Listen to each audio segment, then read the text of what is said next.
let's move on. He and hinda. Again, these two are topic identifiers for persons. He is the singular form and hinda is the plural form. And examples below. He Ahmad, so it is Ahmad. Using hinda, hinda ama, iban mga bagay niya, father and his friends. Okay, it's more than one. So he and hinda, although we already discussed that these two are topic identifiers for persons, it is also used if there are multiple subjects separated by the conjugator iban. Another main use of he and hinda is as a possessive relator, which signify ownership. We will discuss this later. First, we will discuss these two. So as a topic identifier, so let's study the examples below using the identifier he, person identifier he. He Ahmad, Ivan, he Umar. So look at this. So we have two subjects, but we use he, which is the singular form, for these two subjects because we are identifying two separate subjects here. So when we separate multiple subjects with the conjugator iban is the equivalent of the English and. So we will always keep the he, the identifier he, preceding the name of the persons. So he Ahmad, Ivan, he Umar. The same with the example below. He Ina, Ivan, he ama, mother and father. So the same if there are more than two subjects. He Ahmad, he Malik, Ivan, he Umar, because we use the conjugator Ivan. So Ahmad, Malik and Umar. Same here. He Ina, he ama, Ivan, he Bapa. Bapa is the word for uncle. Okay? Again, remember this conjugator. We use the conjugator Ivan. And because, why is this important? Because there is another conjugator which will have a different rule. And it's the conjugator kan. Kan means, let's study the examples below. No? Ivan versus kan.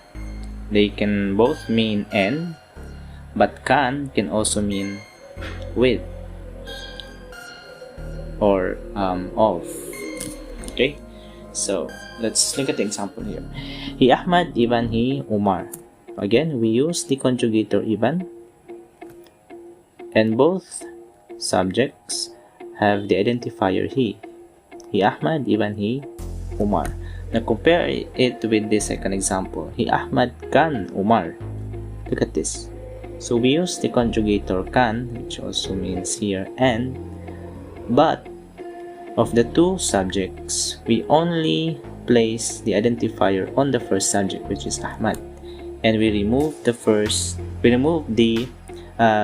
identifier for the second subject, which is Umar. So we don't say he Ahmad kan he Umar. No. We omit the second identifier he, and we just say he Ahmad kan Umar, and both of these means he Ahmad and Umar. Okay, now let's study the following examples when we add a predicate. Okay, so we have he Ahmad, Ivan, he Umar magbagay. Magbagay came from the root word bagay, which means friends. Okay, so he Ahmad, Ivan, he Umar magbagay. Again, we use the conjugator Ivan. Both of the subjects Ahmad and Umar will have the identifier he written before them. He Ahmad, Ivan, he Umar magbagay. And then look at the example below. He Ahmad kan Umar magbagay. The same predicate, which means friends, but because we use the conjugator kan, so we remove the identifier he in the second subject, which is Umar, and only retain the first identifier he in the first subject, which is Ahmad. Okay, that's the difference. So remember, if with multiple subjects, if it is separated by the conjugator Ivan, use he in all of the individual subjects. He Malik, he Ahmad, he Malik, even he Umar. If with multiple subjects separated by the conjugator can, use he only on the first subject. Omit the he on the second and the remaining subjects. So we have he, Ahmad, can, Umar, magbakay. Okay? So we call this he. How about the plural form hinda? Okay, let's look at examples below. He ama, father. Hinda ama, iban mga bakay niya. Father and his friends. So because we are now referring to more than one person, we used hinda. Special rule. The identifier hinda can be used even without mentioning the other companions of the first subject. So it is assumed that the subject has other companions with him. Let's look at the examples here. This is a singular form. Dimatung hi ama, father arrived. Dimatung is the verb. We'll talk about verbs in the future subjects, but it came from the root word datung, arrive, to arrive. So dimatung hi ama. Again, we use the because this is only a singular subject, we use the identifier he to refer to. Dimatung hinda ama, iban mga bakay niya. So father arrived with his friends. Again, dimatung, arrive. Hinda, it's a plural form. Hinda ama, iban mga bakay niya and his friends. Mga bakay niya. Okay. So this is plural form mentioning the companions of the first subject, which is ama. Dimatung hinda ama, iban mga bakay nila. But in this example, next example, we simply say dimatung hinda ama. Okay, look at this. In English, it says father, then there's a parenthesis, and his companions arrive. In this statement, the companions of the first person, which is ama, the first subject, which is ama, was never mentioned, but it is already assumed because we use the plural form hinda, the identifier he, the plural form. It is already assumed that the first person has other companions.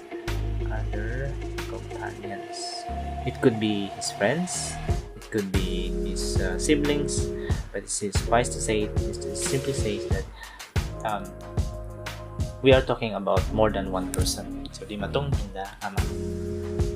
Okay. Note, in this statement, it is assumed that the subject ama has more than one companions, not mentioned here. Although the word ama is singular, because we use the plural form to identify the subject, which is ama, it is already assumed that it has more than one. The first subject, the subject ama, has more than one companion. So the identifier hinda was used because there are actually more than one person being talked about. Okay, so let's study more examples here. The Umar, or simply Umar, it is Umar. Hinda Umar, Umar and his companions. Again, the companions of Umar was never mentioned here, but it is already assumed that Umar has one or two more companions because we use the identifier hinda. Okay, so this is the plural form and the singular form.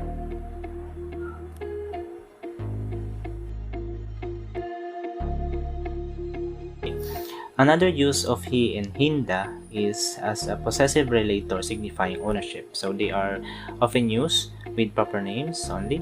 It is the counterpart of the relator sin, which is the English counterpart of the word of for common nouns. Okay, when using common nouns, you use sin, not he or hinda. We will talk about this in our next lessons, future lessons. Okay, so you will see this when an object is placed before these two combinations, he and the person. Again, he will always precede the person being identified, and if there is an object placed before these two, it it would mean that the object is actually owned by the person identified by the identifier he. Okay, here is the pattern: object, identifier, the object, the identifier he, and then the person. It would mean that the object is owned by the person mentioned, identified. Let's have an example here. In by he Umar. In is the topic identifier the. By is house. Then we have he, Umar, of Umar. So look at this. We have the object by before the two, before the word he, and then the person being identified, which is Umar. So the house is owned by Umar. Let's compare. As topic identifier, he Umar malanjang. So Umar is tall. So we follow these patterns: he, then the person, and the adjective. Or we say malanjang ni Umar. We first mention the adjective, then he and the person. And as a possessive relator, we have the following examples: by he Umar, Umar's house. So we have the object by, and then he, and then the person. So the object here mentioned here is owned by the person identified by the identifier he. Okay, so it same goes if it's in plural form. So we have the topic identifier hinda Umar malanjang. Again, this is a plural form, Umar, but we never mention his companions. So Umar and his friends, it's already plural, are tall. Malanjang, subject. Hinda Umar malanjang. Umar and his friends are tall. And we can also, so it follows this pattern: hinda, person, adjective. If we can also say malanjang if we mention the adjective malanjang first, then the identifier hinda, and then Umar. It simply means the same thing. Umar and his friends are tall. Malanjang, hinda, Umar. But as a possessive relator, we can also use it. By hinda Umar is now the plural form. Okay, again, by is the object, hinda the identifier, identifying the person. So this object by is owned by Umar, but because we use the identifier hinda in the plural form, although we never mention the companions of Umar, it simply says that Umar has more than one companions. But in this statement, it simply it is assumed that this is family, like Umar's and his family's house. Okay, again, object, identifier, person, to signify ownership, possession. Okay, so let's apply what we've learned. So let's have this example. In by hinda Umar maningkat. How would you translate this in English?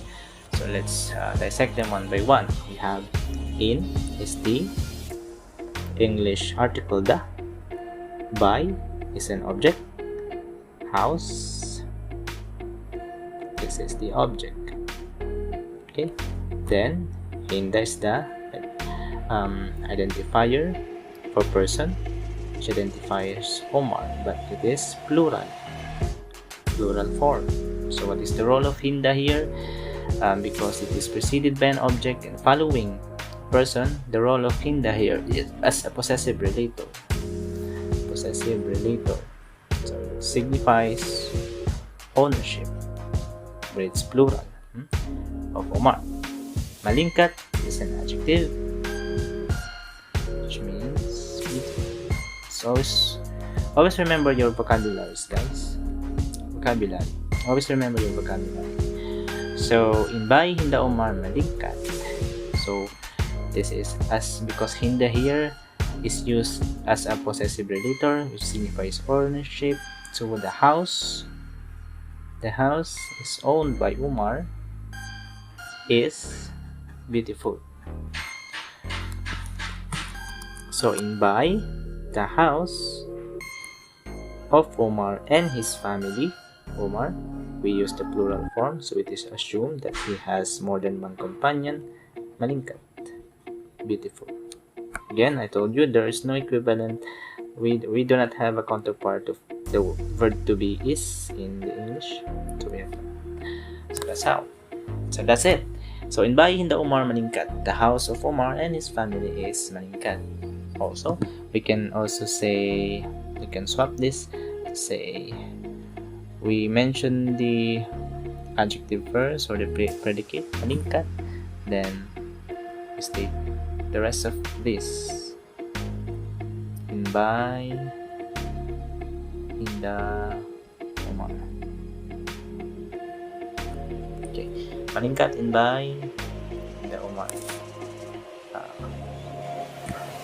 The house of Omar and his family is beautiful. Okay, so that's all. We've talked about the identifiers he and hinda. I know it's already too much of a lesson, it's already loaded, but let me just introduce you to the pronouns, because remember our first slide, our topic was supposed to be the question Hisiyu siya. We already discussed Hisiyu, and we have discussed as well the identifiers he and hinda and all its uses, but we have not yet touched about the pronouns siya and the other examples pronouns. So here are the pronouns in the Sinūg language. We have three forms: nominative form, the genitive form, and the oblique form. You can learn more about this in our website in tausug101.wordpress.com, but we'll talk about this also on our future lessons. So I will only introduce to you this portion. Okay, so this is the nominative forms of the pronouns in Bahasa Sinūg. So we have first person singular aku, second person singular IKAW, third person singular siya. We have dual pronouns kita, and plural pronoun excluding the second person kami, including the second person kita niyo, excluding the first person kamu, and excluding both the first and second person, which means only the third persons are used, sila. So ako, ikaw, siya, kita, kami, kita niyo, kamu, and sila. In the English equivalent are here, given here. Okay, we will talk about this in our next lesson. We will not touch this later on. As you can see, these pronouns have similarities with the Tagalog pronouns. Ako, ikaw, siya, tayo. They are just with a couple of differences. Okay, so we'll talk about this in our next lessons, hopefully, because we already had discussed too much for today. So we'll just, inshallah. Okay, that's it. So today we learned the question Hisiyu siya, who is this? Siya he, mention the name of the person. And we learned how to construct simple sentences with this pattern. He, mention the name of the person or the particular person, and the adjective with the predicate. So he Omar malanjang, Omar is tall. Or the opposite, we can just swap it. We just mention the adjective first, malanjang, the Omar and the person. Okay, remember the identifier he and hinda will always precede the person. The person being identified will always come before the person, while the adjectives can appear after the person, the subject, or before the subject, which just happens here. And the different uses of he and hinda as a topic identifier for persons only, never to be used with objects, and as a possessive relator when we see this pattern: object, then he, and person, signifying that the object mentioned first is owned by the person mentioned after the identifier he. Okay, I hope you've learned something today. Well, I hope you enjoyed the lesson today. Magsukul, if you have any questions, you can find me at our Facebook page. Just message me there or join our WhatsApp group with the links below. Fill up the feedback forms. I will send them later on. That is all, Magsukul. For those who have not yet subscribed to this YouTube channel or our Facebook page, please follow or subscribe. Feel free to comment below if you have more suggestions. If you have some words you wanted to be translated, or you want to ask anything related to Sinūg language or Bahasa, so just message me or comment down below. Okay, feel free to share this lesson. Join us next Saturday on our next lessons, inshallah. With that, thank you for listening, thank you for watching. Assalamu alaikum.